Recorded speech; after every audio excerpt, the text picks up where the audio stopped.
धर्म आपको ऊंचाई तक पहुंचाने के लिए साधक नहीं सिद्ध होता।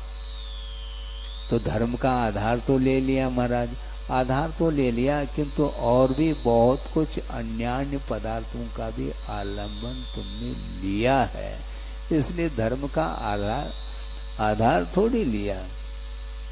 आलंबन लेने के उपरांत धर्म को प्राप्त करने की दृष्टि से यदि आलंबन लेते हो तो उस धर्म के आराधना की सार्थकता सिद्ध होती है। सार्थकता जो सिद्ध होती है वह एम के ऊपर निर्धारित है। आपका लक्ष्य क्या है, आपका अभिप्राय क्या है, आपका प्रयोजन क्या है, आप क्या प्राप्त करना चाहते हैं।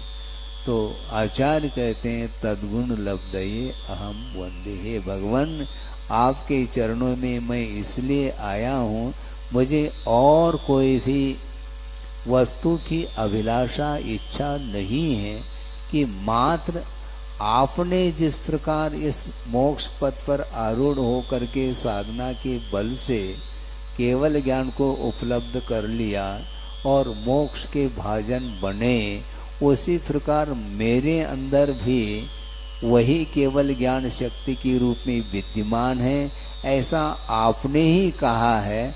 इसलिए उस शक्ति के रूप में विद्यमान जो केवल ज्ञान है उसको उद्घाटित करने के प्रयोजन को लेकर के आपके चरणों में आया हूँ। इस प्रकार यदि हृदय से भाव जागृत होते हैं तो निश्चित रूप से उसको निर्वाण का लाभ बहुत अल्प काल में हो सकता है।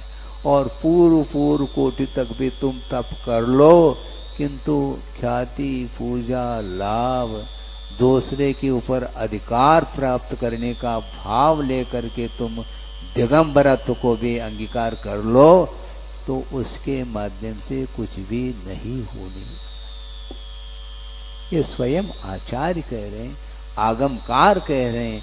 इसलिए आगम के ऊपर रास्ता रखते हुए अपने को लक्ष्य तक पहुंचना है और केवल कर्मों की निर्जरा अथवा कर्म क्षय करने के उद्देश्य को लेकर के यदि प्रभु की गुरु की आराधना करते हो, निश्चित रूप से कर्म का